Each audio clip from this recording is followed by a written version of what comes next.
اللهم صل على سيدنا محمد يا رب صل وسلم. بسم اللہ الرحمن الرحیم نحمدہ ونصلی علی رسولہ الکریم. آج ہمارا لیکچر نمبر 15 ایسا ہی ہے نا، 15واں لیکچر ہے آج ہم انشاءاللہ سورہ اذا جاء نصر اللہ والفتح اور ٹائم بچا تو قل هو اللہ احد سورہ اخلاص، یہ دو صورتیں آج ہم انشاءاللہ مکمل کریں گے. تو سب سے پہلے اذا جاء، پہلے ہم اس کا جیسے ہمارا ایک طریقہ ہے کہ اس کو گرامر کے لحاظ سے حل کریں گے، اس کے بعد انشاءاللہ اس کی تفسیر ہوگی. اذا کا معنی ہوتا ہے جب. اذا کا معنی کیا ہے؟ جب. وین انگلش میں کیا ہے؟ جب. یہ بہت استعمال ہوا ہے قرآن مجید میں اذا کا لفظ. جاء اصل میں تھا جاء ضربا کی طرح. کیا تھا؟ جاء ضربا. تو درمیان میں یا آ رہا ہے نا، میں نے کہا تھا واو الف یا آتے ہیں تو شکل چینج. تو جاء کو پڑھتے ہیں جاء، ٹھیک ہے. اس کا معنی ہوتا ہے آنا، کم. کیا معنی ہوتا ہے؟ آنا. اس کا مضارع آتا ہے یجیء. یجیء تھا یضربو کی طرح، تو پڑھا جاتا ہے یجیء. اذا جاء، جاء کا معنی کیا ہے؟ آنا. اردو میں کوئی اس کا مشابہ لفظ استعمال ہوتا ہے؟ مجیت ہوتا ہے، لیکن وہ گاڑی اردو ہے. اچھا، اذا جاء نصر اللہ. نصر کہتے ہیں مدد کو. نصر کسے کہتے ہیں؟ نصرت سے نکلا ہے. تبلیغی جماعت میں استعمال ہوتا ہے لفظ نصرت کے لیے.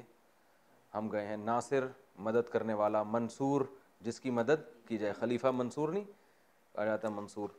اور منصور بھائی بھی ہوتے ہیں اردو میں. تو نصرت مدد کرنا، یا مدد کو بھی کہتے ہیں صرف مدد. نصر اللہ، اللہ کی مدد. آسان ہے. اذا جاء نصر اللہ والفتح، واو کا معنی اور فتح کا معنی فتح. اردو میں استعمال ہوتا ہے لفظ فتح، ٹھیک ہے نا. وکٹری کو کہتے ہیں نا.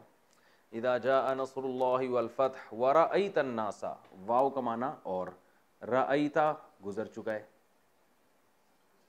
اب یہ لفظ ریپیٹ ہو رہے ہیں نا دوبارہ. رؤیت سے نکلا ہے. رؤیت آپ نے پڑھا تھا ارأیت الذی یکذب بالدین، پڑھا تھا نا ارأیت، تو وہی ارأیت ہے. ورأیت الناس، ناس کہتے ہیں لوگوں کو. بہت آسان ہے. ناس کسے کہتے ہیں؟ لوگوں کو. ورأیت الناس یدخلون،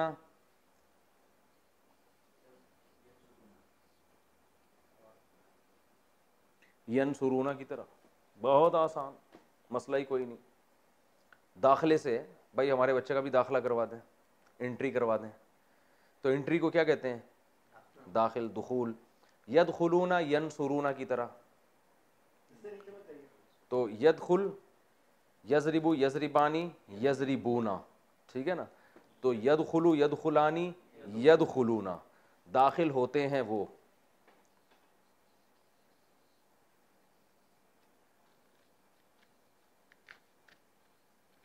یدخلون فی، اس سے نیچے نہیں جاؤں؟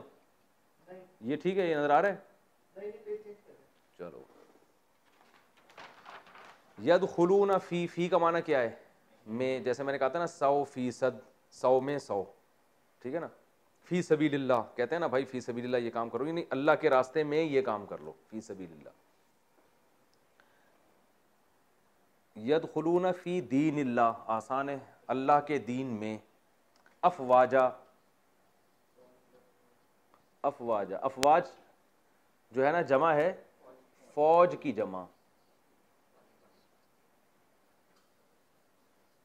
فوج کی جمع کیا ہے؟ افواج.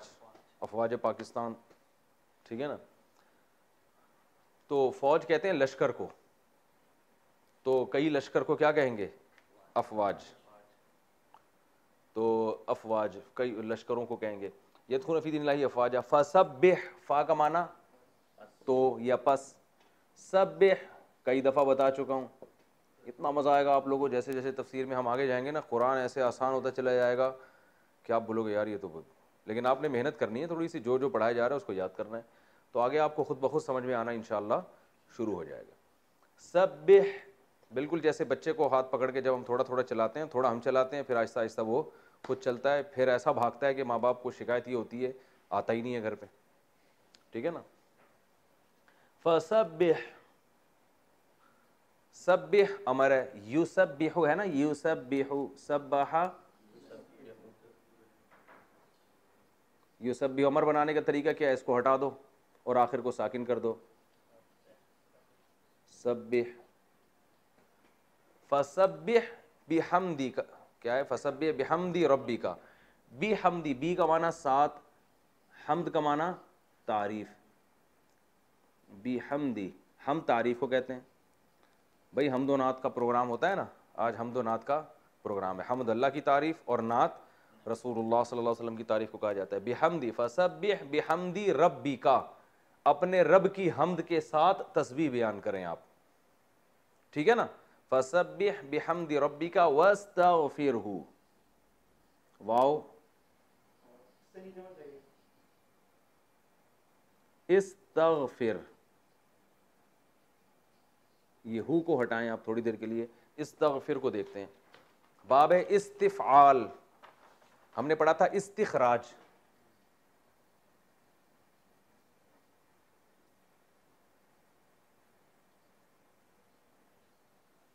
استخراج، باب استفعال ہے نا. ماضی کیا آتا تھا؟ استخرجا، مضارع یستخرجو. تو استغفار، استغفار مغفرت طلب کرنا. اردو میں استعمال ہوتا ہے استغفار، مغفرت طلب کرنا، معافی طلب کرنا. تو یہ استغفرا،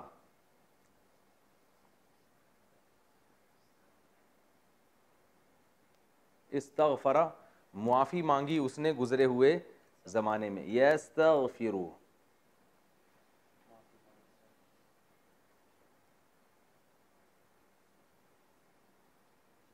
معافی مانگتا ہے یا مانگے گا وہ ایک مرد. یضربو کی طرح ہے نا، یستغفرو، یستغفرانی، یستغفرون. یستغفرو معافی مانگتا ہے وہ. امر بنانے کا طریقہ کیا ہے؟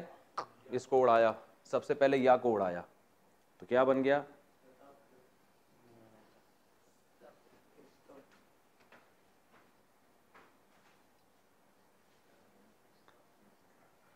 استغفرو. دوسرا اسٹیپ کیا ہے؟ را کو ساکن کر دیا.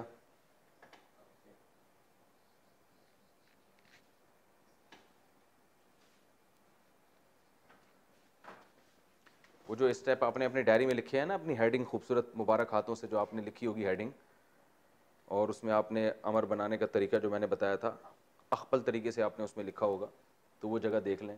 دوسرا اسٹیپ کیا؟ آخر کو ساکن. پھر پہلا لفظ اگر ساکن ہے تو شروع میں حمزہ، تو وہ بن گیا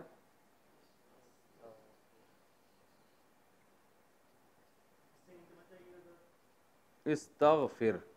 استغفار کر تو ایک مرد، خطاب ہو رہا ہے تو نبی صلی اللہ علیہ وسلم کو خطاب ہو رہا ہے. استغفر ہو کا معنی اس سے مراد اللہ تعالی. فسبح بحمد ربک واستغفر، جب وقف کرتے ہیں تو واستغفر یوں پڑھ لیتے ہیں. انہ کان توابا. کہاں زیر لگے گا؟ ادھر، ادھر یا تو زیر لگتا ہے یا پیش لگتا ہے. ٹھیک ہے نا. تو زیر لگتا ہے، عام طور پر زیر لگتا ہے. عنصر میں پیش لگتا ہے بس، کیونکہ وہ صاد پہ پیش آ رہا ہے. ہاں وس یا باب افعال ہوگا تو پیش زبر لگتا ہے اس میں، وہ بتا دیا تھا میں نے. واستغفرہ انہ، انہ کا معنی بے شک، ہو کا معنی بے شک وہ. کانا، کانا کو سمجھیں، یہ بہت استعمال ہوا ہے. کانا یکونو قرآن میں، یکن، کانا یکونو بہت استعمال ہوا. کانا کا معنی ہے، کانا کا کیا معنی ہے؟ اصل میں تھا کاوانا، اصل میں کیا تھا؟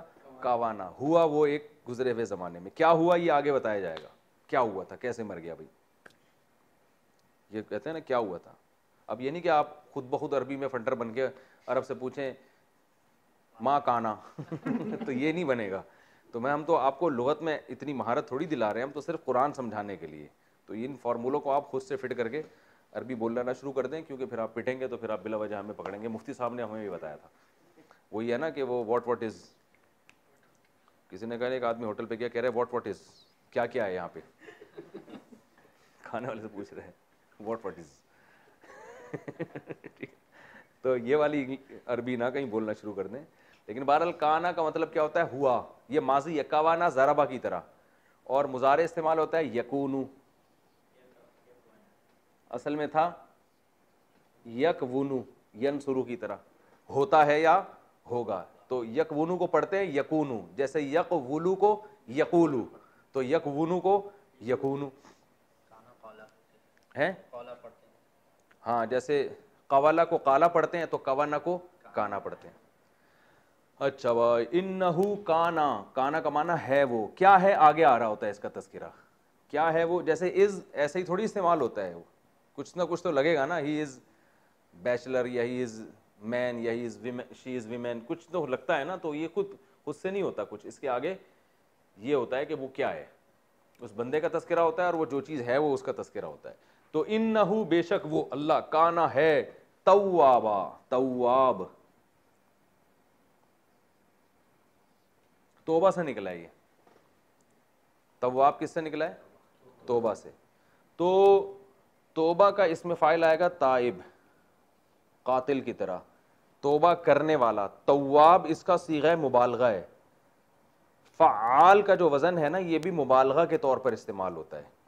جیسے میں نے بتایا تھا نا, غفار, ستار, وہاب بہت زیادہ عطا کرنے والا, ستار بہت زیادہ پردہ ڈالنے والا, غفار بہت زیادہ معاف کرنے والا, منان بہت زیادہ احسان کرنے والا. تو تواب بہت زیادہ توبہ کرنے والا. اب یہ جو توبہ کا لفظ ہے, جب اس کی نسبت انسان کی طرف ہوتی ہے تو اس کا مطلب ہوتا ہے بہت توبہ کرنے والا, اور جب اللہ کی طرف ہوتی ہے تو اس کا مطلب ہوتا ہے بہت زیادہ توبہ قبول کرنے والا. سمجھ میں آ رہی ہے بات؟ تو تواب توبہ بہت زیادہ قبول کرنے والا. اب لوگ پریشان ہوں گے, تواب ہونا چاہیے, توابا کیوں ہے؟ تو یہ گرامر کی پیچیدگی ہے, اس میں جائیں گے تو بلا وجہ پریشان ہوں گے, تو اس میں جانے کی ضرورت نہیں ہے. انہو کا جو خبر ہے نا وہ منسوب ہوتی ہے انہ کی, انہو سوری کانا کی خبر ہے. اب کانا کی خبر میں پھر پریشان ہوں گے. بس تواب توابا ایک ہی مطلب ہے, انہو کانا توابا. سورت کمپلیٹ ہو گئی. اس کے بعد قل هو اللہ احد ہے. تو دونوں صورتوں کو میں, ابے اس کے بعد تو سورہ لہب ہے, ہاں سورہ لہب ہے اس کے بعد. اذا جاء نصر اللہ کے بعد سورہ لہب ہے نا, تو اب سورہ لہب کو بھی ہم پڑھ لیتے ہیں, تو پھر دونوں کی تفسیر ایک ساتھ ہو جائے گی. ٹائم کتنا ہے؟ 28 منٹ ہو گئے, ابھی تو بہت ٹائم ہے. سورہ اخلاص نہیں ہے, سورہ لہب ہے. تبت یدا ابی لہب و تب. تبت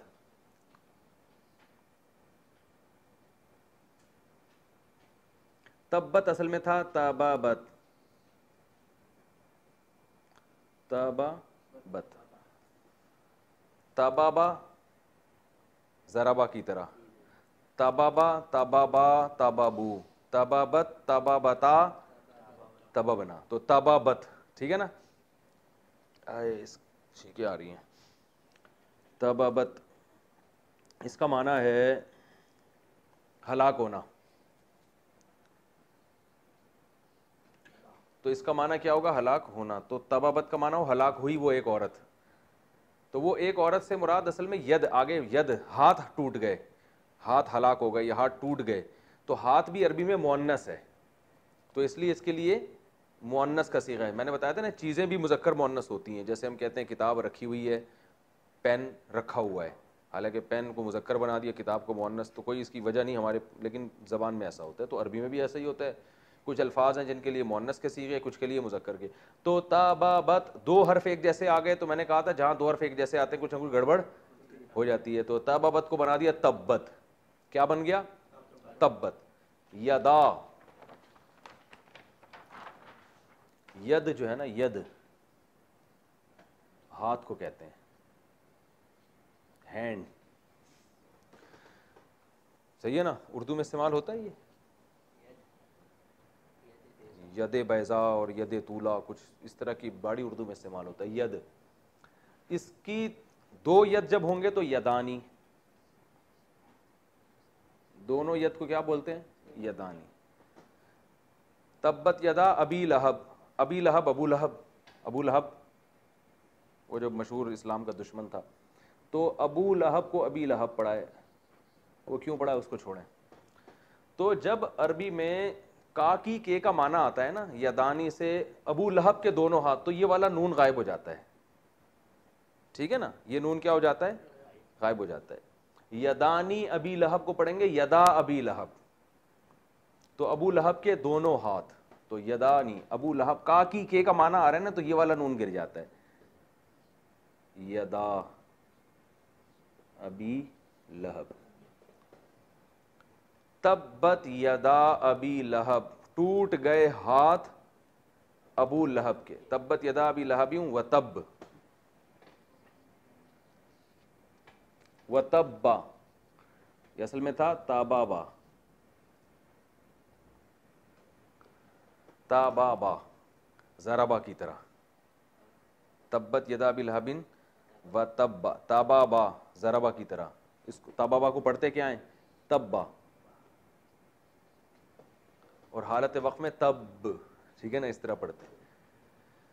میں ترجمے میں بتاؤں گا کیا مطلب ہے, ابھی تو آپ حیران ہو کہ کیا مطلب ہے اس کا. اس کے ہاتھ ٹوٹ گئے و تبا, اور وہ خود بھی ٹوٹ گیا.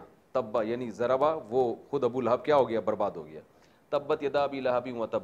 ما اغنا, ماں کا معنی نہیں بھی ہوتا ہے. میں نے بتایا تھا نا ماں کے بہت سارے معنی آتے ہیں, تو میں مختلف جگہوں پہ ماں کا معنی کیا ہوتا ہے نہیں بھی. جیسے ضربا اس نے مارا, ما ضربا. عرب جو سعودی عرب گئے وہ کہتے ہیں وہ اکثر معافی کچھ معافی مشکل ایسے کہتے ہیں نا, معافی مشکل, کوئی مشکل نہیں ہے. تو ماں کا معنی کہ نہیں بھی ہوتا ہے. تبت یدا ابی لہب و تب ما اغنا, اغنا اصل میں تھا اغنایا, اکرما, غنا سے ہے غنی کرنا. جیسے اکرام تھا, اکرام کرنا, اور اغنا غنی کرنا. ٹھیک ہے نا. تو اکرما اس نے اکرام کیا, اغنایا اس نے غنی کر دیا, بے پرواہ کر دیا. غنی مالدار آدمی کو کہتے ہیں نا, بے پرواہ ہوتا ہے نا, اس کو ضرورت نہیں ہوتی ہے, سب کچھ اس کے پاس ہوتا ہے, اسے کسی کی پرواہ نہیں ہوتی. تو ما اغنا,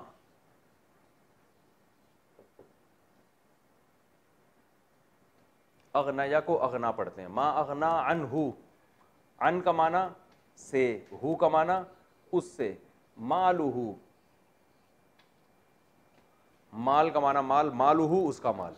ما اغنا نہیں غنی کیا, ہو اس ابو لہب سے, مالہ اس کے مال نے. تو یہاں اس کا با محاورہ ترجمہ کرتے ہیں نہیں فائدہ پہنچایا. مال کا کام ہوتا ہے غنی کر دینا, آپ کو بے پرواہ کر دینا, آپ کو کسی کی ضرورت نہیں رہتی. تو اللہ فرماتے ہیں اس کے مال نے اس کو غنی نہیں کیا, بے پرواہ نہیں کیا, یعنی یہ پھر بھی مصیبت میں پھنس گیا, یہ مطلب ہے. تو اس کا ہم جب بھی قرآن میں ما اغنا آئے گا نا, تو آپ اس کا ترجمہ رکھیں فائدہ نہیں پہنچایا. اس کا آسان ترجمہ کیا ہوگا, فائدہ نہیں پہنچایا.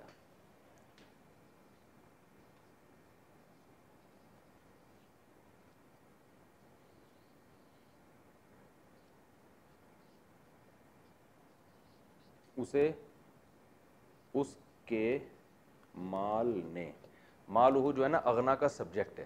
ما اغنا عنہ مالہ و ما, واو کا معنی اور, ما کا معنی وہ چیز. دیکھیں یہاں ما کا معنی نہیں ہے, یہاں کا ما کا معنی الذی ہے.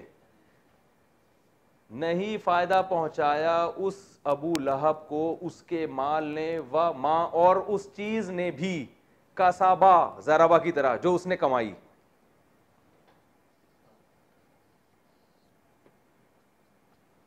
کسب کا معنی کمانا, کسبا اس نے کمایا.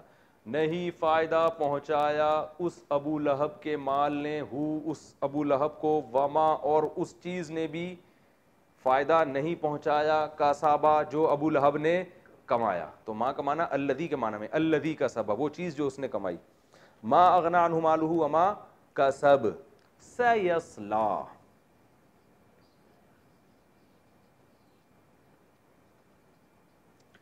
سیصلا، اصل میں تھا یصلیو،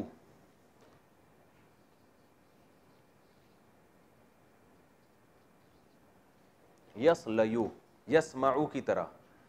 اس کا معنی ہوتا ہے آگ میں داخل ہونا. عربی میں آگ میں داخل ہونے کے لیے الگ ایک ورڈ استعمال ہوتا ہے. قرآن میں آتا ہے نا یسلا نارن، کیا ہے، حامیہ، تسلا نارن حامیہ، وہ نفس جو ہے نا وہ داخل ہوگا نارن حامیہ، آگ میں. تو یسلا کا معنی ہوتا ہے آگ میں داخل ہونا. سین کا معنی ہوتا ہے عن قریب. سین بھی اور سوفا بھی دونوں اس کے معنی عن قریب. جیسے اضربو کا معنی میں مارتا ہوں، ساضربو ان قریب ماروں گا، سوف اضربو ان قریب ماروں گا. تو سین اور سوفا ان قریب کے لیے استعمال ہوتے ہیں. سوف یاتی اللہ بقوم، اے ایمان والو اگر تم اللہ کی راہ میں نہیں لڑو گے یا اللہ سے محبت نہیں کرو گے، فسوف یاتی اللہ بقوم، تو ان قریب اللہ لے آئے گا ایسی قوم کو، یحبہم و یحبونا، کہ وہ اللہ سے محبت کریں گے اور اللہ ان سے محبت کرے گا. تو سیصلا، تو یسلو کو یسلا پڑھتے ہیں کیونکہ یا آ رہا ہے نا تو وہ چینج ہو گیا. سیصلا نارن، نار کا معنی آگ. اب یسلا کا معنی بھی آگ میں داخل ہونا، نار اور تاکید کر دیا، تو داخل ہوگا ان قریب نارن، آگ میں. نار اردو میں استعمال ہوتا ہے اللہم اجرنا من النار، یہ دعا تو اکثر لوگوں کو یاد ہی ہوگی نا. سیصلا نارن ذات لہب، یہ ذاتا عربی میں ایک ذا، ذو اور ذی استعمال ہوتا ہے. ذا، ذو اور ذی، ان تینوں کا معنی ہوتا ہے والا. کیا معنی ہوتا ہے؟ والا. جیسے ذو مال، کہتے ہیں ذو معنی الفاظ استعمال کر رہے ہو، یعنی کئی معنی والے الفاظ استعمال کر رہے ہو. ٹھیک ہے نا. ذو النورین حضرت عثمان کو کہا جاتا ہے، دو نور والے. ذو مال، مال والا. ذا مال، ذی مال. ذی وجاہت، ذی شان، کیا خاندانی مثال دی ہے. پین کا ڈھکن نیچے گر گیا، اس نے کہا اس کو اتنا جوش آیا، اس نے کہا بڑی ذی شان نام ہوتا ہے نا انسانوں کا، ذی شان، شان والے. ذی شان بھائی تشریف لائیے. اور ذوالفقار، ٹھیک ہے نا، فقار والا، وہ ریڑھ کی ہڈی کے اس کو، وہ بھی اس کو تو فقار کہتے ہیں. ذوالقرنین، قرن کہتے ہیں سینگ کو یا کنارے کو، قرنین دونوں کناروں والا، کیونکہ انہوں نے مشرق اور مغرب دونوں طرف ذوالقرنین گئے تھے نا، تو اس لیے ان کو دو کناروں والا کہا جاتا ہے. ذوالقرنین. حدیث میں ایک صحابی ہیں جن کا ہاتھ بہت لمبے تھے، ان کو ذوالیدین کہا جاتا تھا، دو لمبے ہاتھ والے. اور اس کی مثالیں، ذی شعور انسان، ایسے آدمی نے مثال دی ہے. ہاں مجھے پتا ہے، اچھی بات ہے. تو ذی شعور. اور کیا ایک اور ہے، ذی روح، کسی ذی روح چیز کو تکلیف نہ پہنچاؤ، روح والی ہو گئی نا ذی روح. تو ذو ذا ذی ہے اسی معنی میں. اس کی مؤنث آتی ہے ذات. اس کی مؤنث کیا آتی ہے؟ یعنی وہی چیز اگر مؤنث ہوگی تو ذات. ذاتو مالن، مال والی. ذا مال، ذو مال، مال والا. ذی شعور، شعور والا. ذاتی شعور، شعور والی. آ رہی ہے بات سمجھ میں؟ اب بھی سمجھ میں آئے تو پھر رہنے دیں، بس یہ آخری لیکچر سمجھ کے پڑھیں، پھر آ جائے گا انشاءاللہ. سیصلا نارن ذات لہب. نار عربی میں مؤنث ہے، تو ذا لہب کے بجائے ذات لہب. لہب کہتے ہیں انگارے کو. لہب عربی میں کسے کہتے ہیں؟ آگ کا انگارہ. یہ اردو میں استعمال نہیں ہوتا، انگارہ آگ کا. سیصلا نارن، یا بھڑکنے والی آگ کو بھی کہتے ہیں. سیصلا نارن ذات لہب وامرأتہ، واو کا معنی اور امرأہ. عربی میں امرأہ کہتے ہیں عورت کو. کسے کہتے ہیں؟ عورت کو. مر کسے کہتے ہیں؟ مرد کو. مر کہتے ہیں مرد کو. اردو میں ایسا تھا مروت، کہتے ہیں نا یار آپ میں ذرا بھی مروت نہیں ہے، یعنی مردانگی نہیں ہے. ایک تو مروت کوچ بھی ہے نا پاکستان کراچی میں چلتی ہے، اس کو بھی لوگ مروت کوچ پڑھتے تھے. تو مروت کہتے ہیں نا یار، تھوڑا سا مروت ہوتی ہے انسان میں. کیا مطلب مردانگی؟ مردانگی کا مطلب یہ ہے کہ یعنی کوئی غیرت اور کچھ مرد کو اپنی غیرت کا خیال ہوتا ہے نا, تو مروت مرد مر سے نکلا ہے. مر کسے کہتے ہیں عربی میں؟ مرد کو کہتے ہیں. اور امرأتن عورت کو, امرأتن عورت کو کہا جاتا ہے. تو قرآن میں آتا ہے سیصلا نارن, داخل ہوگا وہ ابو لہب آگ میں, ذات لہب بھڑکنے والی, ذاتا کا معنی والی, بھڑکنے والی آگ. وامرأتہ اور امرأتہ اس کی بیوی بھی, وامرأتہ حمالۃ الحطب, حمالہ زبردست. حمل کسے کہتے ہیں؟ اٹھانے کو. حملہ یحملو, حملہ ضربہ کی طرح, یحملو یضربو کی طرح. اس کا معنی تھا اٹھانا. حمل, حاملہ عورت جس کے جو ہے نا بطن میں بچہ ہوتا ہے تو اس کو بھی کیا کہتے ہیں؟ حاملہ. تو حمل کا معنی اٹھانا, حامل اٹھانے والا. اور صیغہ مبالغہ ہے, جیسے غفار غافر سے, ساتر سے ستار, ابھی کئی مثالیں آئیں نا, واہب ہبہ کرنے والا, وہاب. تو حامل حمال. اور آگے تا لگا دو تو عورت کے لیے حمالہ, ٹھیک ہے نا, حمالہ اٹھانے والی, یعنی محنت سے کوئی چیز اٹھانے والی. حمالۃ الحطب, حطب عربی میں جنگل کی لکڑیوں کو کہتے ہیں, جو جنگل سے لکڑیاں لوگ چن کے لاتے تھے نا, اس کو حطب کہا جاتا ہے. جنگل کی لکڑیاں کہہ لو آپ, جن کو جلانے کے لیے لاتے تھے.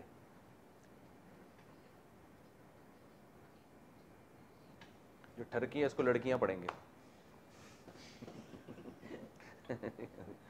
جنگل کی لکڑیاں, صحیح ہے نا.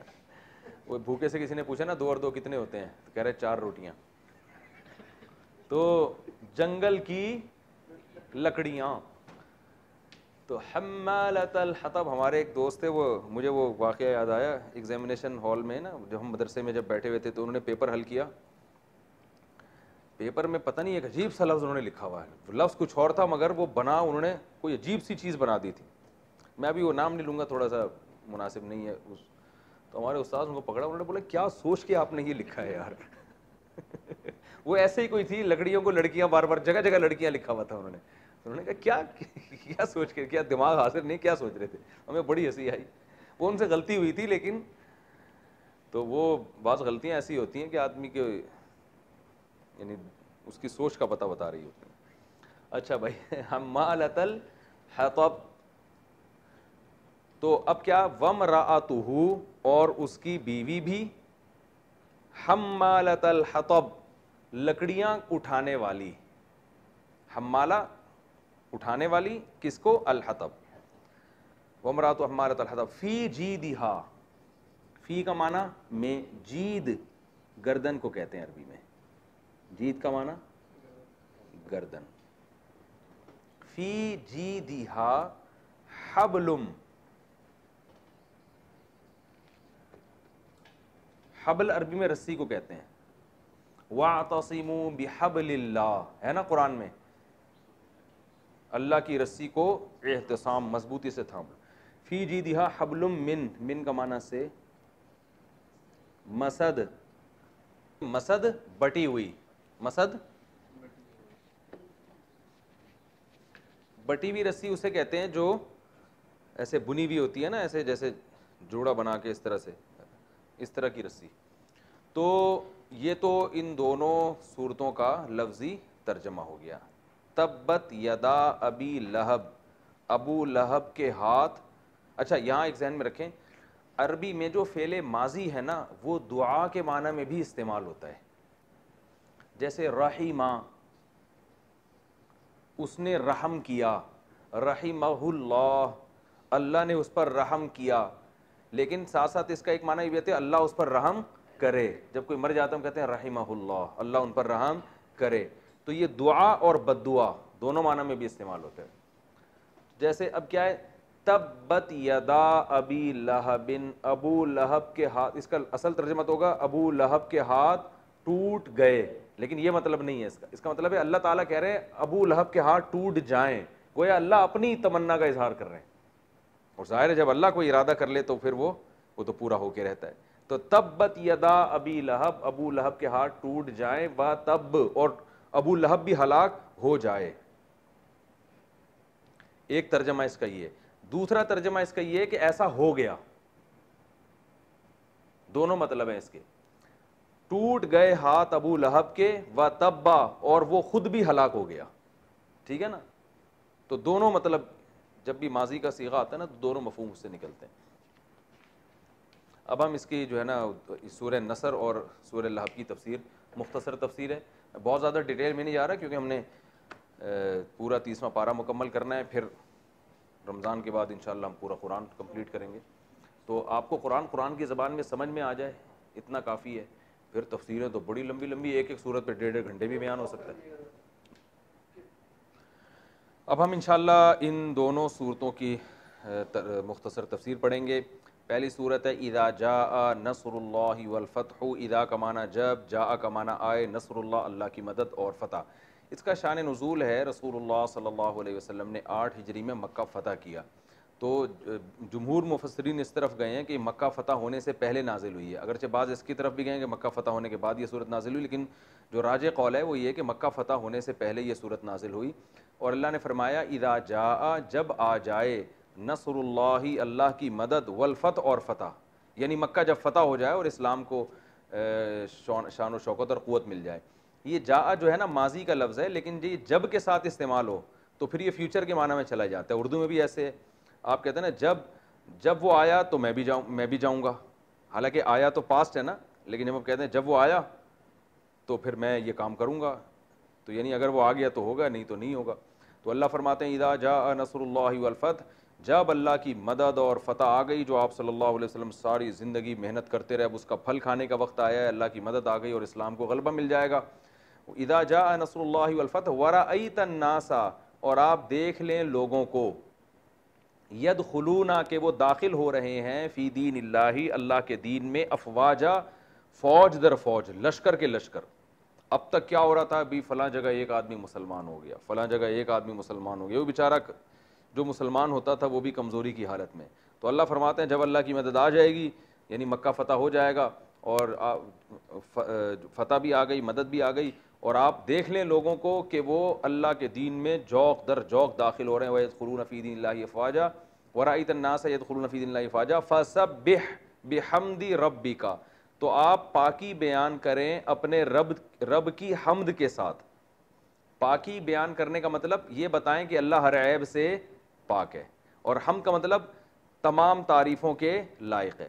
کسی کی کامل تعریف جب کی جاتی ہے جب آپ اس کو بتائیں کہ کوئی برائی اس میں ہے نہیں اور ساری اچھائیاں اس میں ہیں. بعض لوگوں میں اچھائیاں بھی ہوتی ہیں، برائیاں بھی ہوتی ہیں، تو آپ کو اس میں یہی اچھائیاں ہیں، تو یہ بھی کامل تعریف نہیں ہے، کہ ہو سکتا ہے یہ اچھائیاں ہیں تو ساتھ میں کچھ برائیاں بھی ہوں. آپ یہ کہیں کہ اس میں کوئی برائی نہیں ہے، تو ہو سکتا ہے برائی نہ ہو لیکن اچھائیاں بھی نہ ہو. تو اس لیے قرآن میں یہ حدیث میں بھی یہ لفظ آتا ہے فسبح بحمدی ربک، ہم ثنا جو پڑھتے ہیں سبحانک اللہم وبحمدک، سبحانک اللہم، اللہم کہتے ہیں اے اللہ سبحانک تو پاک ہے، وبحمدک، اور تیری حمد کے ساتھ بھی ہم یہ بات بیان کر رہے ہیں. ٹھیک ہے نا، یعنی ہم جو تیری پاکی بیان کر رہے ہیں تیری حمد کے ساتھ، کہ یہ بھی بتا رہے ہیں کہ تو عیب سے بھی پاک ہے اور ساری خوبیاں بھی تیرے اندر ہی ہیں. تو فسبح، آپ اللہ کی پاکی بیان کریں، یعنی سبحان اللہ کہیں. سبحان اللہ کا معنی ہے اللہ ہر عیب سے پاک ہے. بحمدی ربی کا، اپنے رب کی حمد کے ساتھ، یعنی الحمدللہ بھی کہیں کہ تمام تعریفیں کس کے لیے ہیں، اللہ کے لیے. فسبح بحمدی ربی کا واستغفرہ، اور اللہ سے توبہ بھی کریں. ہو کا معنی اس اللہ سے استغفار بھی کریں، اپنی خطاؤں پہ معافی بھی مانگیں. واستغفر انہو کانا توابا، بے شک وہ توبہ قبول کرنے والا ہے. جب آپ استغفار کریں گے تو آپ کی خطاؤں کو معاف کرے گا. تو یہ تو اس کا شان نزول تھا، اور مختصر اس کی کچھ ترجمہ میں نے بتایا. اس میں ہمیں اسباق کیا ملتے ہیں؟ ہمیں اسباق یہ ملتے ہیں کہ بھائی مسلمانوں کی فتح میں اور کافروں کی فتح میں فرق ہے. نبی صلی اللہ علیہ وسلم ساری زندگی محنت کرتے رہے، اب اللہ نے بتایا کہ فتح اور نصرت کا وقت آ چکا ہے، تو جیسے ہی فتح ہوگی تو ایک خوشخبری سنائی کہ اب ایک دو لوگ نہیں آئیں گے بلکہ ہزاروں کی تعداد میں لوگ اسلام، پورے پورے قبیلے آ کے مسلمان ہو رہے تھے، پورے پورے قبیلے، کیونکہ بہت سے لوگ انتظار میں تھے کہ اگر محمد صلی اللہ علیہ وسلم سچے نبی ہیں تو یہ کہتے ہیں میں آخری نبی ہوں، سچا نبی ہوں، تو اللہ ان کو یقیناً فتح دے گا، یہ غالب ہو جائیں گے، اگر یہ غالب ہو گئے تو اس کی علامت ہے سچے ہیں، نہیں ہوئے تو اس کی علامت ہے اللہ ان کے ساتھ نہیں ہے۔ تو بہت سے لوگ اس انتظار میں تھے، تو جیسے ہی نبی صلی اللہ علیہ وسلم کو مکہ فتح ہوا، اللہ نے بتا دیا کہ اب کیا ہوگا۔ وہ لوگ جو ابھی کنفیوژن میں تھے ان کو یقین ہو گیا بھائی یہ تو دین سچا ہے، تو دھڑا دھڑ پورے کے پورے قبیلے آ کے مسلمان ہو رہے ہیں، تو یہ بڑی خوشخبری تھی۔ تو وَرَأَيْتَ النَّاسَ يَدْخُلُونَ فِي دِينِ اللَّهِ أَفْوَاجًا فَسَبِّحْ، تو اللہ نے پہلا نقطہ ہمیں ملتا ہے کہ جب یہ اتنی بڑی فتح ملے گی تو مسلمان کی خوشی میں اور غیر مسلم کی خوشی میں فرق ہوتا ہے، وہ اکڑتے ہیں، وہ تکبر کرتے ہیں، وہ کہتے ہیں ہم نے کیا، ہم یوں، جیسے ہوتا ہے ظالم لوگ جب کسی بستی پہ غالب آتے ہیں تو قتل و غارت کا میدان گرم کرتے ہیں، جشن مناتے ہیں۔ تو ہمیں حکم دیا گیا کہ آپ نے اپنے رب کی اور تعریفیں کرنی ہیں اور اس کی پاکی اور بیان کرنی ہے، اور خوشی کا اظہار اس طرح سے کرنا ہے کہ اللہ تیری توفیق سے ہوا ہے۔ تبھی حدیث میں آتا ہے نا، ایک روایت میں آتا ہے کہ جب گئے تو اکڑ کے داخل نہیں ہوئے مکہ میں بلکہ سر جھکے ہوئے تھے ان کے۔ تو ایسے یہ تاریخ میں ایسی پہلی مثال ملتی ہے کہ آپ اتنے عرصے بعد کسی علاقے کو فتح کریں جس سے آپ کو نکالا گیا ہو، فاتح بن کے داخل ہو اور عاجزی کے ساتھ داخل ہو۔ فَسَبِّحْ بِحَمْدِ رَبِّكَ وَاسْتَغْفِرْ، اور اپنی کوتاہیوں پہ معافی میں، نبی سے گناہ نہیں ہو سکتا، خلاف اولا کام ہو سکتا ہے کہ بھائی بہتر یہ تھا لیکن اس کے خلاف ہو گیا، تو گناہ نہیں ہو سکتا۔ تو نبی سے جو خلاف اولا کام بھی ہوتا ہے تو اللہ اس پہ بھی استغفار کا حکم دیتے ہیں کہ اگر اس دعوت کے مشن میں آپ سے کوئی کوتاہی ہو گئی ہو تو آپ کو چاہیے کہ آپ اللہ سے معافی مانگے۔ تو جب نبی کو حکم دیا جا رہا ہے تو ہم کس کھیت کی مولی ہیں؟ تو ہمیں بھی کوئی بھی اگر ہمیں کامیابی ملتی ہے نا تو کامیابی میں ہمیں اس سے سبق ملتا ہے بھائی اترانا نہیں ہے اور اللہ کی حمد و ثنا کرنی ہے اور اپنی کوتاہیوں پہ بھی نظر رکھنی ہے۔ اللہ ہم سے تو یہ تو تیری مدد ہے، ہم نے تو کام خراب کیا ہے، اپنے بارے میں یہ کہنا چاہیے۔ آج الٹا معاملہ ہو رہا ہوتا ہے، کام کیا نہیں ہوتا اور اپنی طرف ہم نے کیا ہے، ٹھیک ہے نا، ہم نے کیا، یہ سب میری محنت کا نتیجہ ہے۔ تو ایک سبق تو ہمیں ملتا ہے۔ دوسرا سبق اس حدیث سے، اس سورت سے ہمیں یہ ملتا ہے جو عبداللہ بن عباس رضی اللہ تعالیٰ عنہ کا واقعہ۔ عبداللہ بن عباس حضرت عباس کے بیٹے تھے، نوعمر تھے، حضرت عمر ان کو اپنی محفل میں بٹھایا کرتے تھے۔ تو بعض صحابہ کو اشکال ہوا کہ اتنے بڑے بڑے صحابہ بیٹھے ہیں اور آپ ایک نوجوان کو اپنی محفل میں بٹھاتے ہیں، کم عمر کو۔ حضرت عمر یہ نہیں بتانا چاہتے تھے ان کی علمی حیثیت بہت ہے، تو حضرت عمر نے ایک سوال پوچھا سب سے کہ بتاؤ اذا جاء نصر اللہ والفتح، یہ والی صورت میں ہمیں کیا پیغام مل رہا ہے؟ تو کسی نے کہا اس میں یہ پیغام مل رہا ہے کہ مکہ فتح ہو جائے گا، کسی نے کہا اس میں خوشخبری مل رہی ہے کہ لوگ فوج در فوج داخل ہونے والے ہیں، کسی نے کہا اس میں استغفار کی فضیلت ہے۔ عبداللہ بن عباس سے پوچھا، انہوں نے فرمایا کہ اس میں بتا دیا گیا کہ رسول اللہ صلی اللہ علیہ وسلم دنیا سے جانے والے ہیں۔ کیوں؟ نبی جو دنیا میں آئے تھے دین کو غالب کرنے کے لیے، تو اسی وجہ سے اللہ نے کہا دین جب غالب ہو جائے تو اے نبی اب آپ توبہ استغفار میں لگ جائیے، مشن آپ کا کیا ہو گیا؟ کمپلیٹ۔ تو انہوں نے کہا کہ اس سے ہی، اور واقعی ایسا ہی ہوا تھا کہ اس صورت کے نازل ہونے کے کچھ ہی عرصے کے بعد آپ صلی اللہ علیہ وسلم کا انتقال ہو گیا، اور آپ نے بھی اس سے یہی سمجھا کہ جو ہے یہ اب میرے دنیا سے جانے کا وقت آ گیا، کیونکہ جو مشن آپ صلی اللہ علیہ وسلم کو دیا گیا تھا وہ مشن کمپلیٹ ہو گیا۔ تو اس کے بعد جو ہے نا 8 ہجری میں مکہ فتح ہوا، 10 ہجری میں آپ نے حج کیا ہے، حجۃ الوداع ہوا ہے، اور 11 ہجری میں آپ صلی اللہ علیہ وسلم کا، یعنی یہ جو حجۃ الوداع ہوا ہے نا یہ تو ذی الحجہ میں 9 تاریخ کو، اور اگلے ہی سال ربیع الاول میں آپ صلی اللہ علیہ وسلم کا انتقال ہو گیا۔ تو عبداللہ بن عباس نے اس وقت یہ سمجھ گئے تھے کہ اب نبی صلی اللہ علیہ وسلم دنیا سے جانے والے ہیں۔ تو یہ بھی ہمیں اس سے سبق ملتا ہے، ٹھیک ہے نا۔ تو اور اب جو ہے اگلی صورت ہے سورہ لہب، تو اب اس کے لیے ٹائم باقی نہیں بچا ہے، وہ انشاءاللہ پھر ہم کل اس کی تفسیر پہلے بیان ہوگی سورہ لہب کی، اور اس کے بعد پھر ہم اگلی سورہ اخلاص قل هو اللہ احد وہ پڑھیں گے انشاءاللہ۔ وما علینا الا البلاغ۔